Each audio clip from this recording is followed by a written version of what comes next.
Hello, everyone. Thank you for joining us today. I'd like to give you a brief welcome before we get started.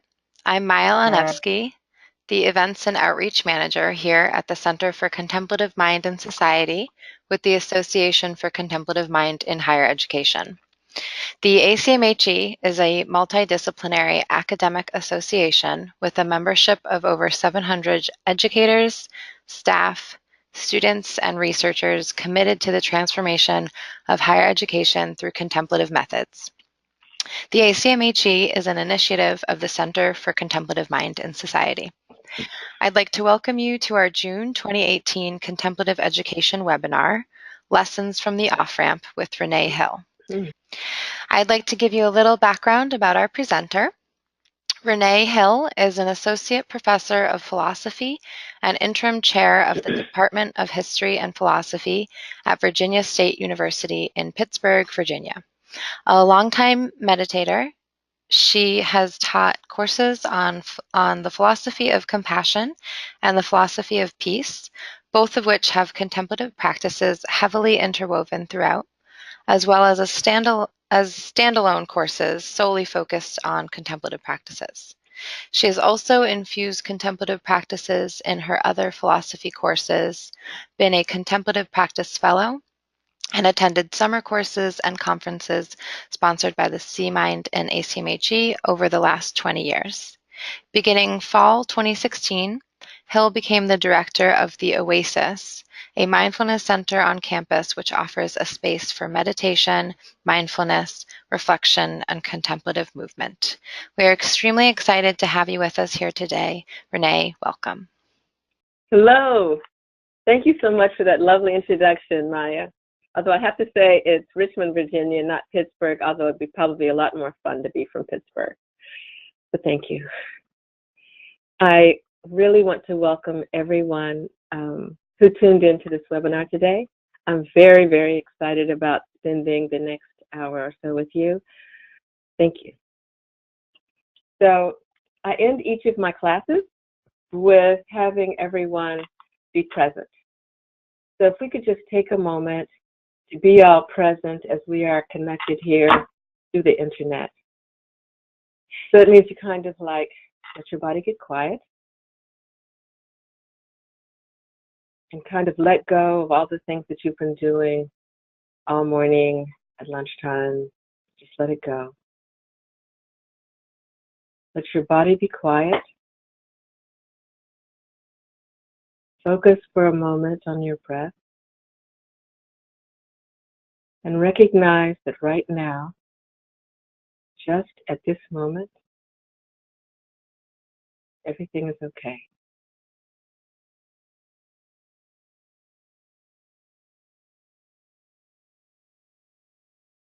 So thank you. Thank you for joining us this afternoon. I really look forward to the next 50 or so minutes, or a couple of hours if we just really get rolling here. So, introducing myself, I'm a philosopher. And so, Plato and a platypus walk into a bar. The bartender looks up and gives Plato a quizzical look. Plato responds, "What can I say? She looked better in a cave."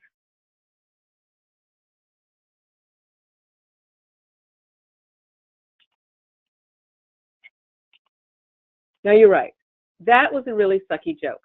So you see my problem? I'm a philosopher and they just really don't have a sense of humor. Not a lot of lightness. We have sentences that go on for 3 pages and are littered with Greek and Latin phrases.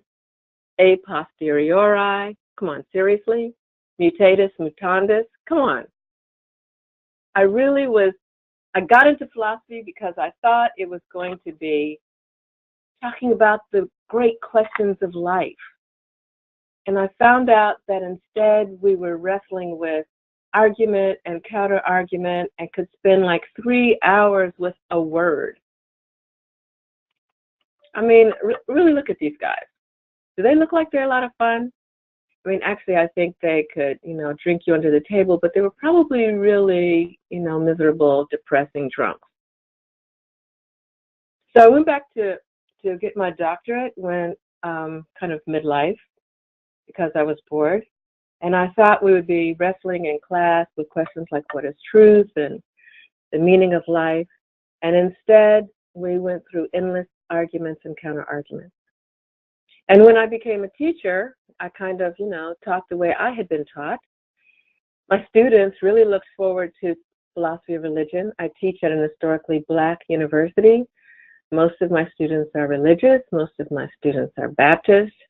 And they would look forward to philosophy of religion thinking that we would be talking about something that they really cared about.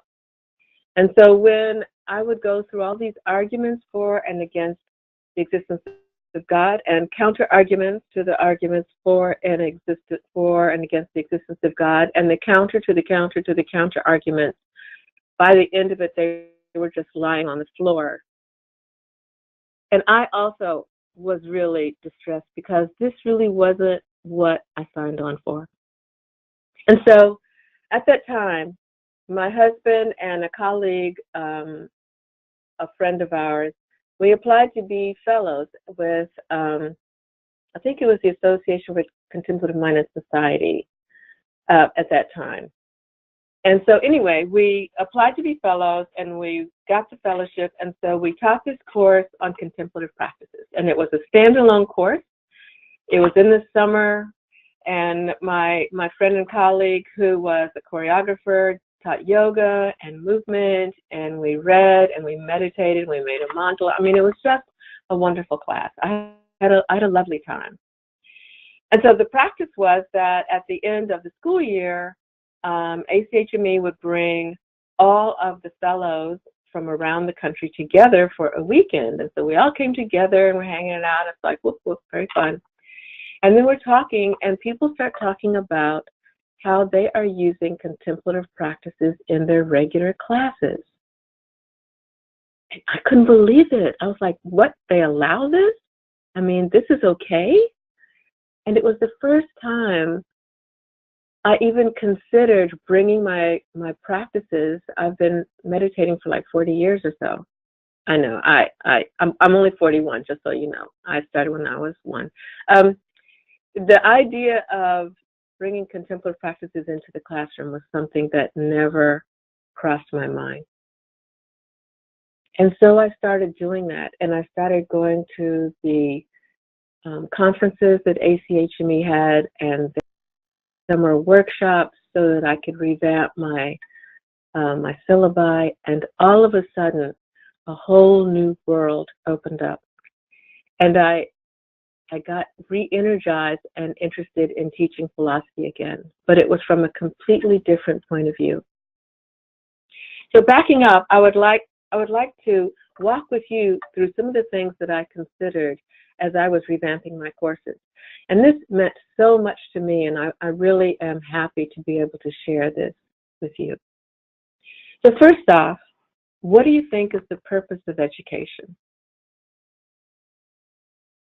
I have a quote here from Wendell Berry, and this comes from The Heart of Higher Education, A Call to Renewal by Parker Palmer and Arthur Zion. And the quote by Wendell Berry is, "The thing being made in a university is humanity. What universities are mandated to make or to help to make is human beings in the fullest sense of those words. Not just trained workers or knowledgeable citizens, but responsible heirs and members of human culture. Underlying the idea of a university, the bringing together, the combining into one of all of the disciplines, is the idea that good work and good citizenship are the inevitable byproducts of the making of a good that is a fully developed human being." A fully developed human being. So just globally, I think one of the things that we need to start thinking about is, what is our macro purpose? What is the global purpose that we're trying to achieve here? And then once we have kind of thought about the broad view, then to focus in and to try to figure out what we as individual faculty are trying to do. And frankly, I think we have a tendency to get lost in the weeds. We're focused on outcomes, on recruiting and retaining majors, on helping students get into grad schools or pass their high-stakes tests, on getting more chili peppers on the Who's an Awesome Teacher website. Do they still have that chili pepper thing going on? But the question is, what are you trying to get across to your students? In my case, most of my students will only ever take one philosophy class. We don't have a philosophy major. We're trying to get that, but for right now, we are general education. So if I would only have my students in class one time, what would I want them to take away? So that's kind of what I contemplated when I was revamping what I would do at the university. And I decided that what I wanted them to take away was a sense of wonder about the world. Plato writes that philosophy is rooted in wonder. So wondering if something is real or not. And how would they know? Wondering if something is true or not. And how would they know? Particularly in this era of truthiness. Wondering why they think some things are moral and others are immoral. Questioning for the first time, and probably the only time, assumptions that they had always taken for granted. But how can they wonder about the world if they're sprinting through their lives, chased by fears and insecurities and inexhaustible to-do lists? And I have to say, this is really the cutest baby ever. I really wonder about those guys. They're so cute. It's really a good thing they're so cute, given that they do not sleep during the night. But anyway, so when I revamped my courses, in my Introduction to Philosophy course, the first week, what I started doing was having them read Mary Oliver's poem, Summer Day, in which she says, I don't know exactly what a prayer is, but I do know how to pay attention. And that's really what I want my students to do. You can't wonder about the world if you don't even notice it. I want them to stop and pay attention and wonder about who and what and why they are. I want them to pause. Guru Machi Vilasananda writes, if you never take the time during the day to look up at the sky, what is the point of living? So, in the beginning of the semester, in the very beginning, I try to get them to pause. So we start with the traditional raisin exercise. I'm sure that some of you are familiar with this. This is a kind of a traditional mindfulness activity. So I take out some raisins and I give each of them their very own special, unique raisin. And they're supposed to hold it in their hand and feel it and study the texture and the colors and the smell, and then put it in their mouths and roll it around and savor it, and then write about it. And the assignment is you should be so clear on the details of your raisin that if I took your raisin and put it in a bowl and a pile of raisins, you could pick it up.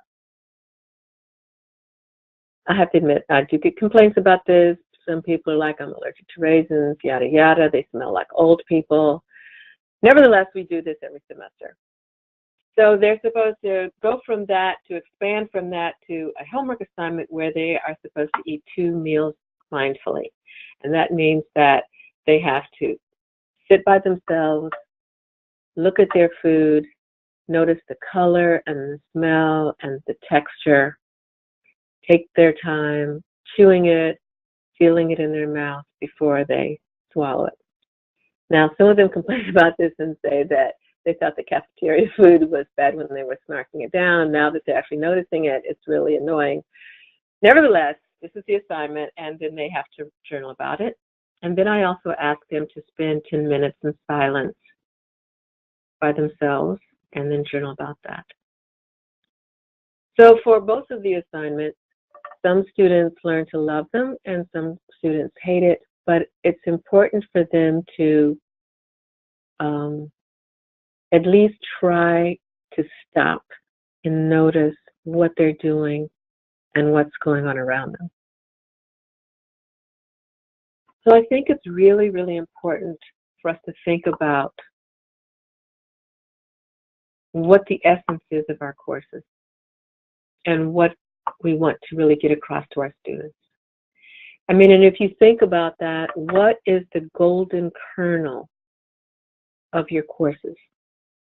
When I ask this to other faculty, often they'll mention some bit of information or the ability to analyze or think critically. And truly, as a philosopher, I would be struck dead by the philosophy hit squad if I said these abilities are not important. But I don't think these abilities are the golden kernel of your courses, nor any particular bits of information. I mean, don't forget, every student carries a computer around in their pocket. If you can get them excited about a subject, though, they can look up content. Instead, consider, what is it that brought you into your field? Why do you love it? Why are you fascinated by it? I hope you're still fascinated by it. If you're not, I have to tell you, Walmart is always hiring. I keep checking. So it's why did you get into that field?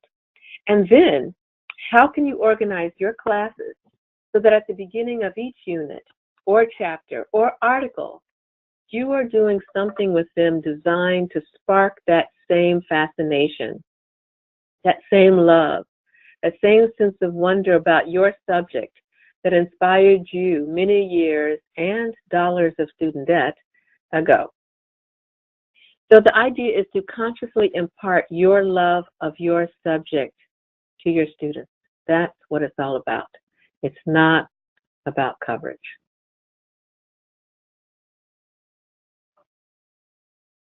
So what I do incorporate during the semester are various activities that I used to try to get the students to pause and be present so that they can actually begin to wonder about the amazing things that are part of our universe. And one of the activities that I use is called listening out. So let's try this for a moment. So you take a comfortable posture, and it might be easier if you close your eyes and just for a moment watch your breath and kind of quiet down, power down your body. And so what we're going to do is we're going to begin by turning our attention within and listening to what's happening within your body. So you're going to listen to your heart as it pumps blood through every part of your body. And you're going to listen to your lungs as they inflate and deflate over and over within your body. And you're listening to neurons and synapses that fire in your brain. So just turn your attention within and listen to what's happening inside you.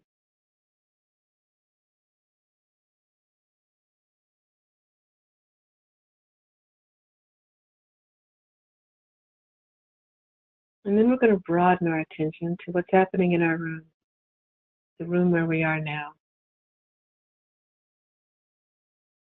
And you may hear the air from the air conditioning vent and the hum of the computer. So you're just kind of tuning in to what's happening in the room in which you're sitting, just listening.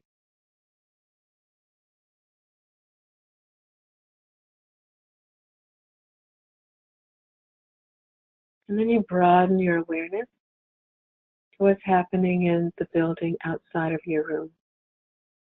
And you may be in a building where other people are walking around and you're hearing doors open and shut. Or you may be at home and children or pets are pattering around. Someone's going in and out of the refrigerator. So you just broaden your attention to the movement that's going outside of your room in the building. just listening.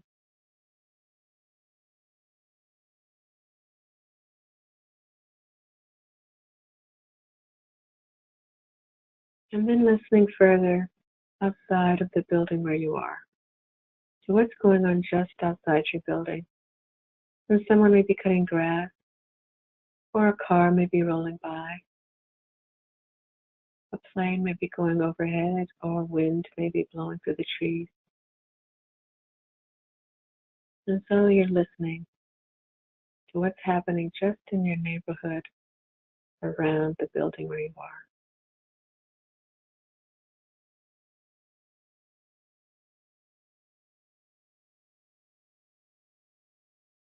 And now to the city where you are. Or if you're out in the country, just expand out into nature. And there are people all around. They're driving, they're walking in their apartments, they're out on the park with children, they're going to the movies. Why aren't we?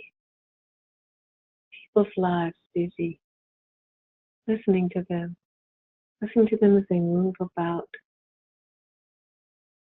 carrying on the important tasks of their lives. And we're just listening, being aware.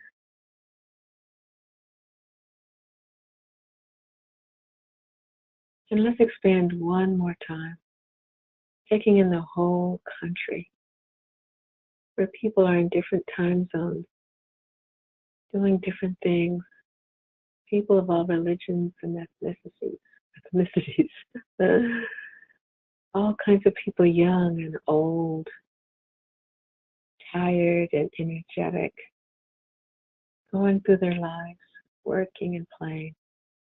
And we're listening to their lives.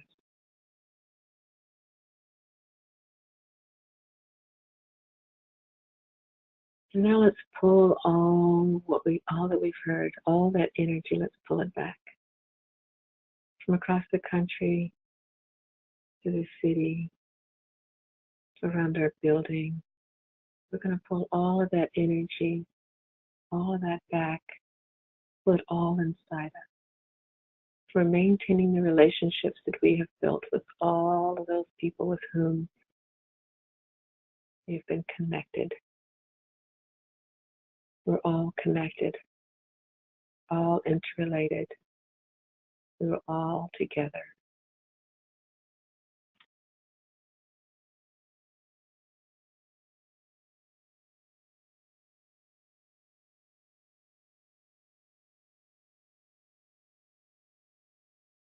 So you can take a moment, and then you can open your eyes.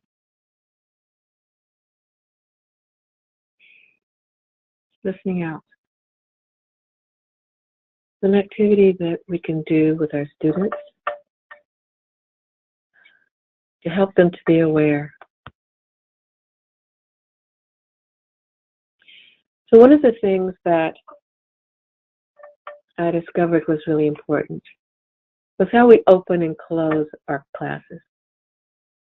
And when one of the things that you can do is you can have them be present, as we did at the very beginning of the session. I use it at the end. You can have them meditate at the beginning. I found that students kept interrupting when I tried it at the beginning when they came in late. You can welcome each student. I mean, when I welcome them every morning by name and ask them how they are. Of course, if you only have 50 minutes, that will eat up 45. You can play music that they can listen to as they're coming in. You can have a picture projected on the screen, maybe NASA Live or pictures from the Hubble telescope. But the idea is to have a clear beginning and a clear closing to kind of bookend what's going on. Michelle Frankel, who teaches chemistry at Bryn Mawr, pointed out at an ACMHE summer faculty workshop the importance of place and space. Think about your class environment. Where are you standing? Where are your students? What tools do you use? What tools do your students use? Are they writing by hand? Do the tools constitute a barrier between you? Does your space support a contemplative atmosphere?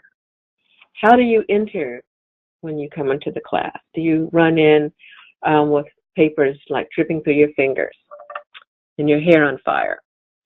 That's kind of me. So perhaps what you could do is you could set an intention as you enter your classroom, an intention for, a wonderful session or a good wishes for your students. But closure, the way that you close is important. And you can have students do reflective writing at the end of class about what they've learned, what they now feel, anything. If they have trouble writing, if they, write 2 sentences and then they're stuck, you can have them do free writing when they write continuously for a set period of time. According to Peter Elbow in Writing Without Teachers, the idea behind free writing is simply to write for 10 minutes or some amount of time, and the only requirement is that you never stop. You just don't pick your pen up from your paper. So they can do that at the end of the class also. But to have some kind of opening and closing really helps the students to be present and to recognize that this is the place where I can be relaxed, where I'm going to learn, where I can be comfortable. I think it's also important to have an opening and a closing for the semester. So you have an arc within your class, and you have an arc at the end and the beginning of the semester. So in Introduction to Philosophy, at the very beginning, the first week, I asked them to email me a picture that makes them wonder and to say why it makes them wonder. And some of them are funny, some of them are silly, and some of them are really provocative. And so what I will do is I just mark it as homework. I don't ever mention it again. And at the end of the semester, I make it into a PowerPoint. And at the very end of the last day, I show the PowerPoint. And I'll play some music behind it, Miles Davis or John Coltrane or something. But the idea is that you have that closure, and the students find it to be really moving. They love seeing their own pictures and other pictures from new friends that they have been with for 15 weeks, and to see what causes them to wonder. Katya Han Derrico, whose name I'm probably mispronouncing. Sorry, Katya. But she's a wonderful woman and introduced me to Plus Delta at a long ago ACMHE conference. And I tried it at the end of my classes on the board. And so what I would write at the bottom, the right hand of the board, for those of you who still have boards, what I liked, what I would like to change or like to see changed, and what I learned. And I'd write them at the bottom of the board and leave the chalk there and leave a space in between the different lines. And so at the end of class, students were encouraged to come along and write down, and they didn't have to put their name, kind of fill in what they liked, what they didn't like, what they would like to see changed. So first off, what they learned was often a surprise and not what I had thought they were going to learn. What they liked and didn't was instructive. But I have to admit, I stopped putting this on the board because I also got sorority taglines, phone numbers for those who were trolling for guys, and random comments about my clothes. And I decided that shy students wouldn't want to write in so public a place. However, if I had them write a paper at the end of class, anyway, if they were doing reflective writing at the end, and they could add that at the bottom of the page. And that turned out to be more effective. So I also had, even though, there were some things that I tried that worked really well, I have to admit that there were some things that I tried that were real serious flops. So fall semester every year, I would be a team player, and I would teach Introduction to Philosophy and Critical Thinking courses. Spring semester, I would teach at least one course that I would just make up, that I would just do for fun. So one of the courses I thought, okay, this isn't exactly fun, but something I was interested in. So one of the courses I taught was Justice After Genocide. Unfortunately, I didn't really put into place supports for my students. And one of them got so depressed that she disappeared for 3 weeks. And the rest would just come in and lie down across the table. So I learned, give them more support. I taught philosophy of peace and had 2 students almost leaping across desks to pummel one another. I introduced a contemplative practice at a board meeting, which descended into chaos, and had one board member tell me that that was the most uncomfortable activity he had ever experienced. But my most agonizing time was when I taught a mindfulness class for a youth peace summit. So I prepared for maybe 4 or 5 students who would be interested in mindfulness, and I was shocked when these 12 guys stomped in, and they arranged themselves against the wall, and they glowered at me when I tried to get them to talk. Then they focused on their phones and refused to participate. So I went into high gear. I used every intriguing activity I knew to get their attention. I tap danced, I sang show tunes, I did Beyonce imitations. Okay, I didn't really do that stuff. But I did try a walking meditation, even though it was 90 degrees, and I stuffed them with raisins, circle back to the mindfulness exercise, and nothing. Total and unswerving dedication to their phones. Finally, I asked them to leave if they weren't interested. I said this in the most loving way, so I could concentrate on the 2 kids who had come in separately and seemed to be, marginally interested. Nope, they were staying.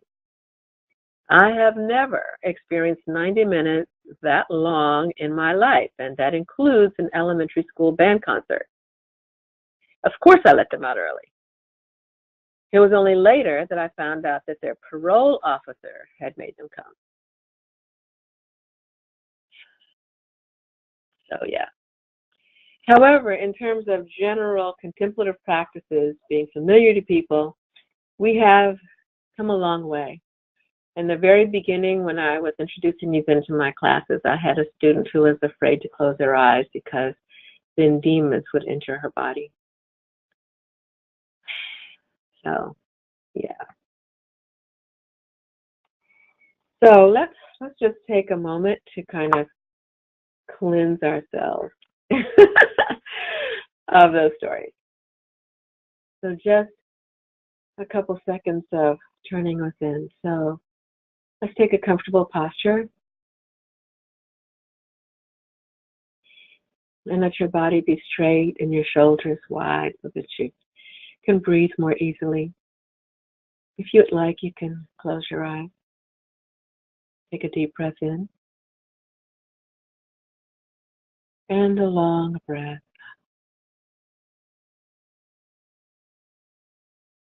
Let your breathing return to normal. And what we're going to do is we're going to breathe in light and breathe out color. Breathe in light and breathe out color. Breathe in light and breathe out color.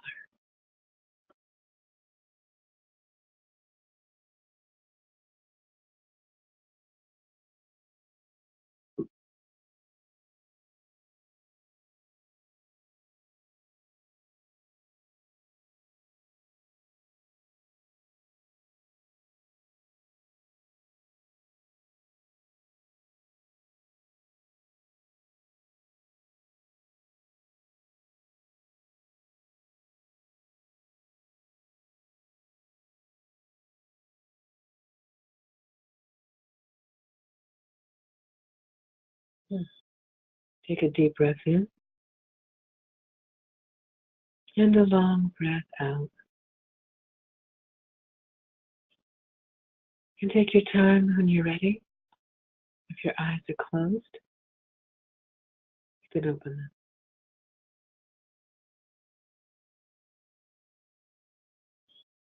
them.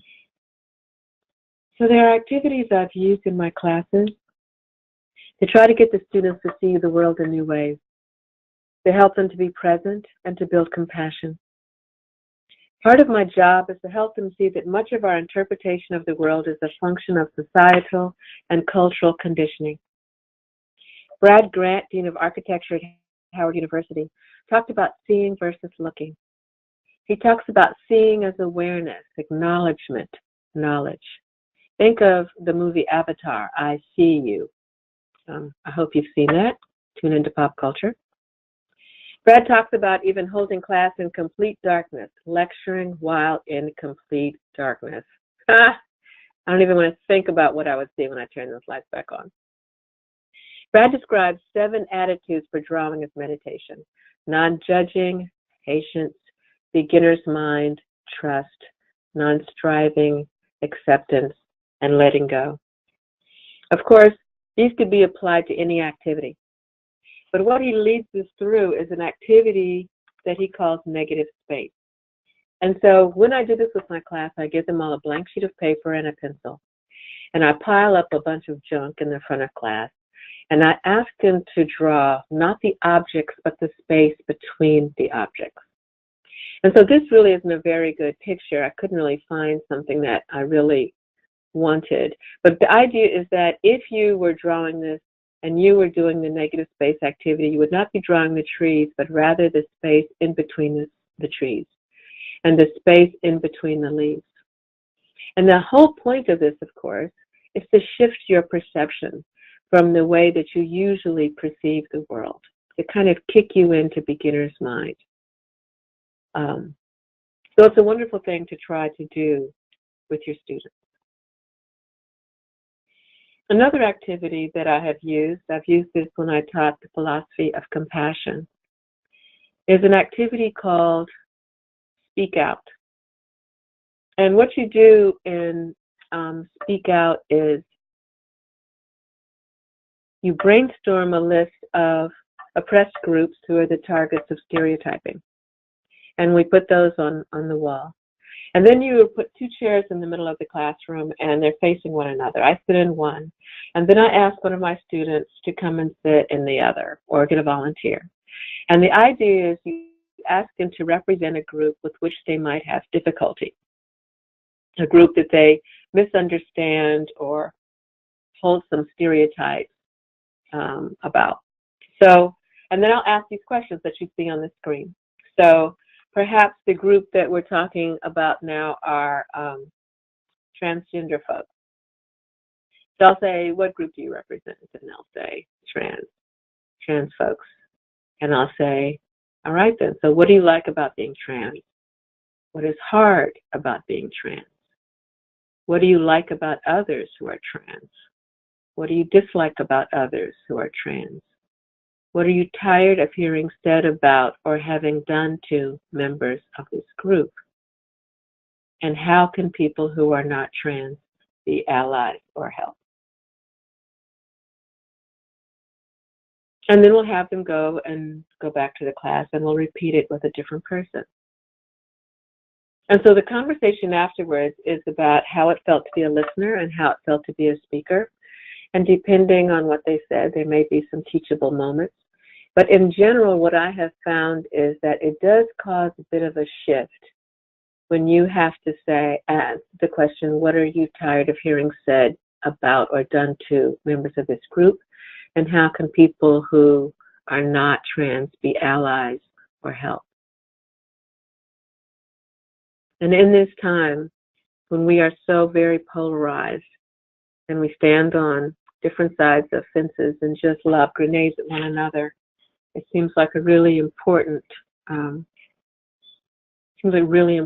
to do an activity like this. So I did this in my philosophy of compassion class. Another really important activity and a really important skill is deep listening that we use a lot. It's a crucially important skill. And just looking at someone as they talk and listening completely is a great gift. How many times do we simply wait while others are talking until it's our turn? And while they're talking, we're framing in our minds the amazing, jaw-dropping, incredibly wise comments that we're going to say. And all while somebody else is going on and on and on. We're waiting for our moment. So I use a deep listening activity often in my critical thinking class, and it's called 4-part listening.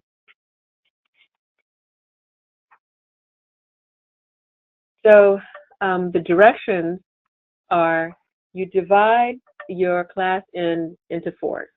1, 2, 3, 4. Number them off 1, 2, 3, 4. And so number 1 is the one that's going to tell the story. Number 2 is going to listen for content or facts. Number 3 is going to listen for emotion. Number 4 is going to listen for values. So what I'm going to do is I'm going to try to have you do 2, 3, and 4 all at once.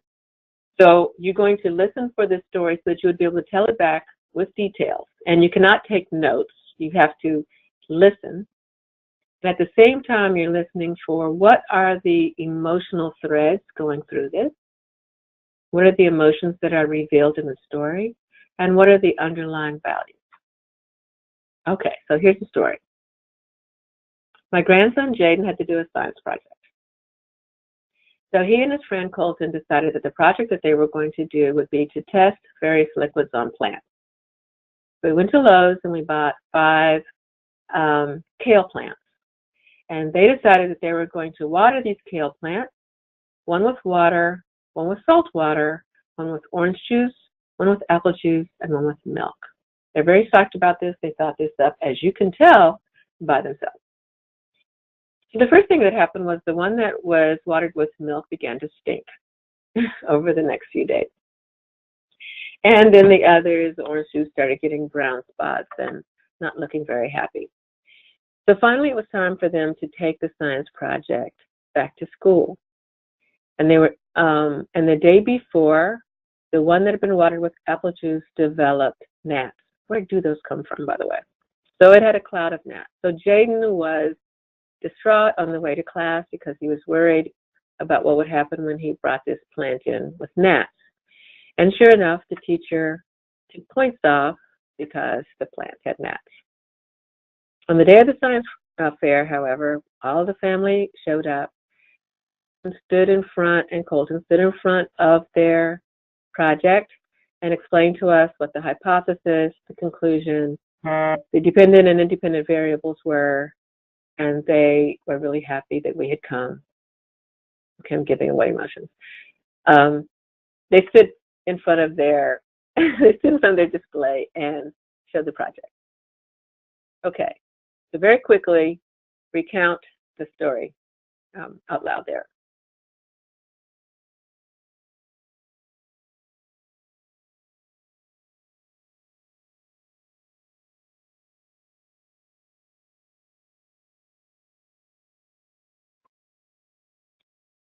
Okay, well done. I'm going to have to kind of cut you off, but I know you got all the details. And now, the idea is, so what are the emotions that ran through the story?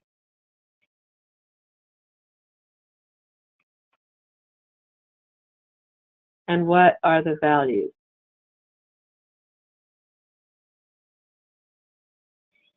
And I have to say that Jaden's mohawk was kind of washed out, but I want you to know that it started out, being green. So that's I found that is a really useful activity. Not only do the students have to listen, but mining what somebody is saying, mining a story for the emotions and values, has turned out to be a really good lesson for them.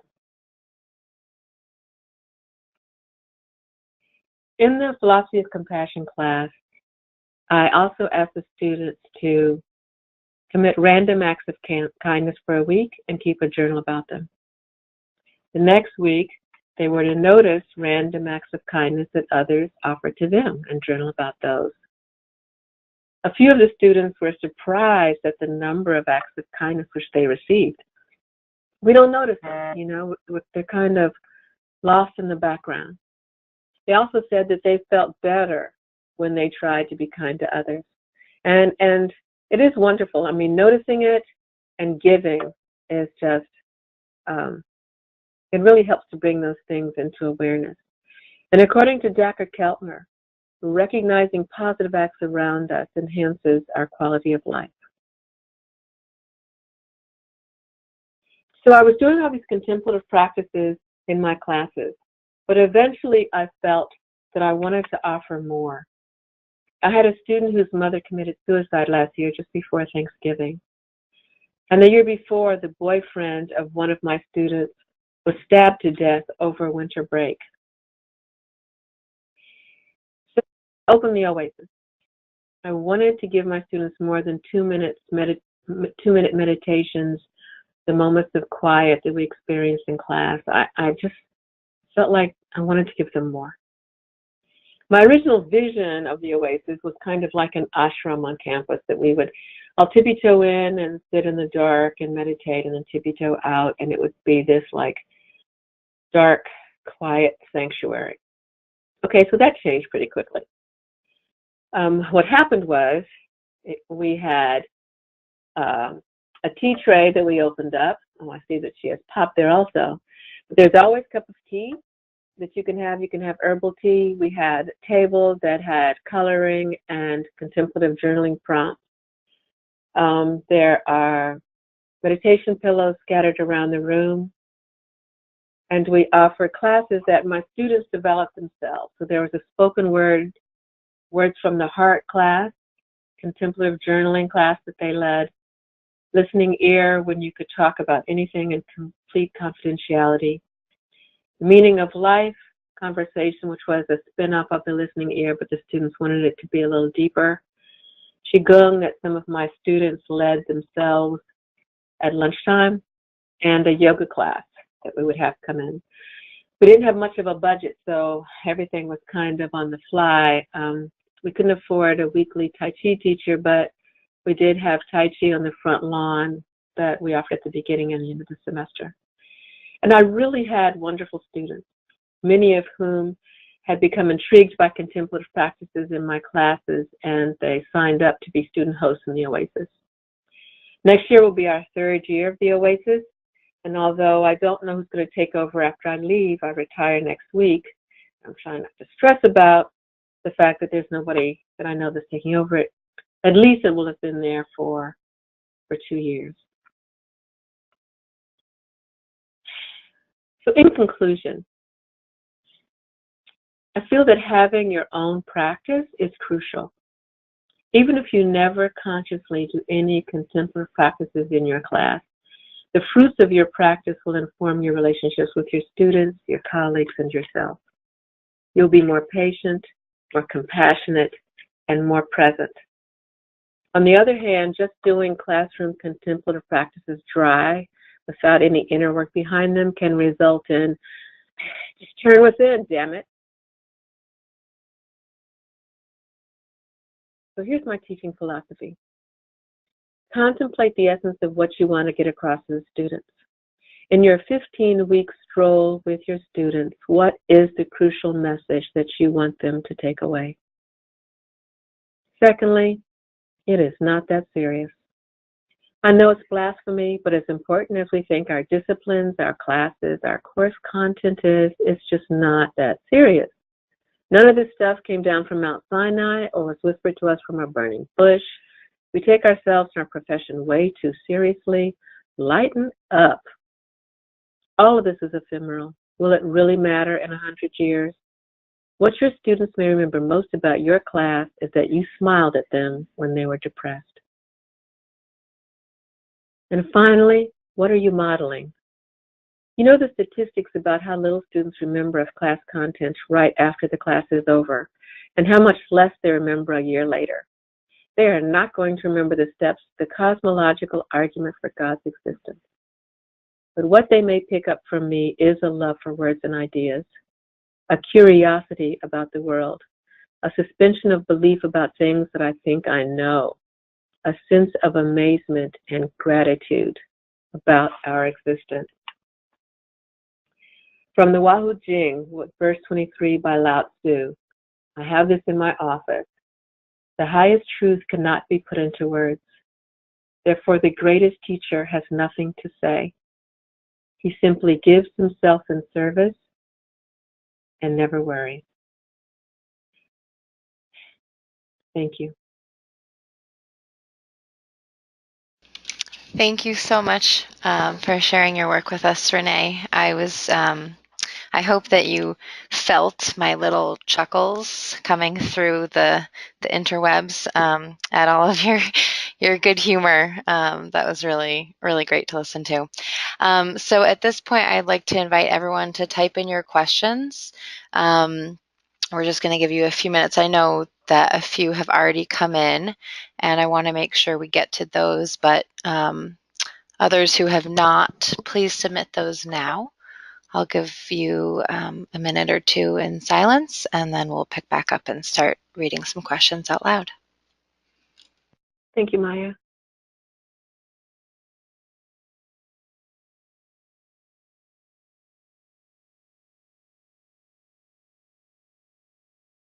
So I do see at least one hand raised.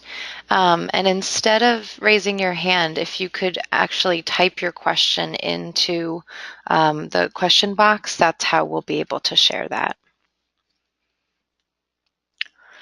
And I think I'm going to go ahead and start reading some of the questions coming in. So the first question that I received a bit earlier was if you could just repeat the quote and the author who spoke of taking the time to look at the sky. Taking the time to look at the sky. Oh, Srimati Balasananda. The quote was, "If you never take the time during the day to look up at the sky, what is the point of living?" And could you just repeat the name? I know I didn't hear it very clearly. Okay. The name is long. Okay. It's Guru Mai, and her name is Chidvilasananda. Chidvilasananda.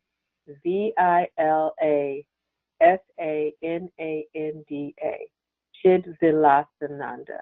Okay. Great. Thank you. You're welcome. And then there were two questions that came in that were related to get a little bit clarification on the speak out practice that you do with your students. I believe the confusion was around how the students group themselves. Are they assigned a group, or do they self-select what group they feel they're a part of? You can actually do it however you want. I have to admit that when I usually do it, I will. Well, it depends. I mean, you have to kind of know your students, but I will put them in a group if I know that it's a group that they have had issues with through conversations that we've had in class. But I also will know that that's a student who can handle it. And you have to have an atmosphere in your classroom where people would be okay. So that really depends. So students sometimes they volunteer, and sometimes I ask them to represent a group. But like I said, I mean, this is not done in the very beginning of the semester. It's when I know the students really well. And usually the philosophy of compassion classes are fairly small and intimate. Thank you. Yeah, that makes sense. So a common question that comes in, which has come in a few different ways here as well, is sort of just about how you deal with any, which you sort of spoke to in one of your stories, is how you deal with negative experiences with students or colleagues. I think that's an accurate way to relate that question. You know, it's interesting. Dealing with colleagues, that's really what I anticipated would happen, that there would be a lot of pushback from colleagues. That has not happened at all. And I was really shocked. And in fact, I have found that there were allies on campus that I didn't even know were allies. But I have to tell you, I had amassed all this stuff. I'm kind of ready, you know, kind of like, whoa, wait, all this adrenaline is pumping and nobody's fussing. There is so much evidence about the efficacy of mindful meditation that that you can show faculty, and particularly with our highly stressed population, I really think it would be easy for me to justify taking a few minutes in my class to have them sit quietly, or to infuse other contemplative practices throughout my courses. I mean, there's just so much that has been amassed at this point. In terms of students, it's the way that you introduce it. I think that's really, really important. And again, I tell them about all the benefits of these practices. And there are so many just health benefits. And the fact that there's recent research that talks about how it can help you focus. So in so many ways, these practices can be helpful in terms of supporting your quality of life, that I just really haven't had a lot of trouble. There was the demon thing, but since then, there hasn't been a whole lot of pushback. Thank you. That's great. So I think I'm going to take two more questions. The second to last is, what kinds of programs and offerings has the Oasis hosted? Is it drop-in or always open, or are there guided programs? Both. So it's open from 11 to 7 Monday through Thursday, 11 to 6 Friday, and 12 to 5 Saturday and Sunday. And you can just come and be there. And I have to admit, we've tried to make it really open because this is very new and different for a lot of our student population. So kids can come in and plug in their computers and do homework. They're not allowed to talk in there unless we're having a program. They're not allowed to wear their shoes. But after that, as long as they're quiet, they can pretty much just come in there and chill. And some of them, I have to admit, will roll up in a blanket and go to sleep. We do frown on snoring. But it's open. But every day at noon, well, not every day, during the week there's guided meditation at noon. And starting at about 4 o'clock, we'll have programs like the listening ear and the meaning of life. We have yoga every Monday evening.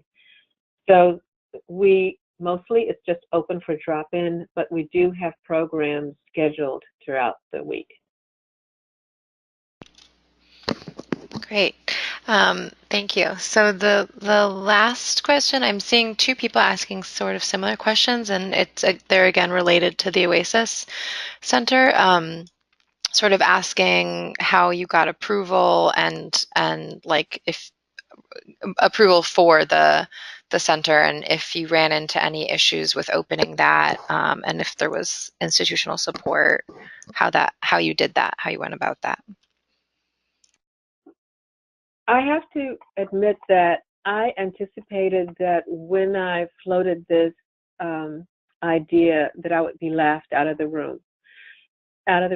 building, off campus, off the planet.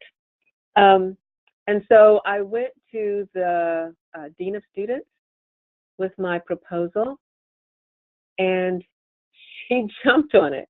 I couldn't believe it. I mean, I have been shocked at how easy this has been. She found me a room. She gave me a small budget, and it is a small budget. I mean, I really, when I ask people to come in, we've had different courses of when somebody will come in and do a workshop like contemplative drumming or contemplative photography, and that's just kind of a one-off. And the honorarium we paid them is very small, but there has been amazing support for what we're doing. The Staff Senate had a Staff Senate workshop, and the new VP for Student Success and Engagement, who's over this, turns out to be a meditator herself.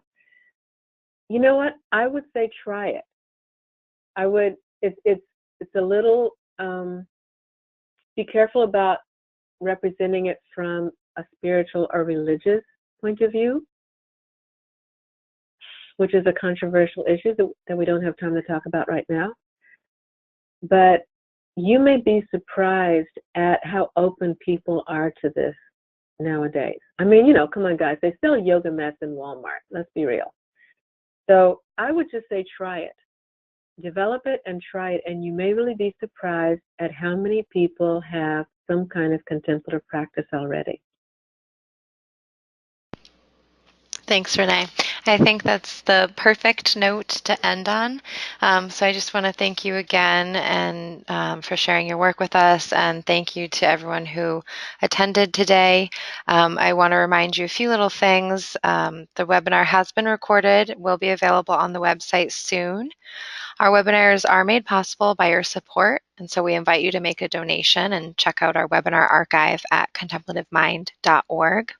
You may not be aware of this since we have such a wide reach, but in actuality, the Center for Contemplative Mind is just 3 full-time staff members, so your donations really do make a big difference no matter what the size. Woohoo! Yeah, thanks. Support them! Yeah. And remember, I sent the little donation link earlier at the beginning. And lastly, I want to take a moment to remind you that we are still accepting poster proposals to present at our 10th annual ACMHE conference taking place in October. You can read the full CFP and learn more about the conference at www.acmheconference.org. Thank you all again. Thank you so much, Renee, and have a great rest of your day, everyone. Thank you. Warm wishes, everyone. Be well.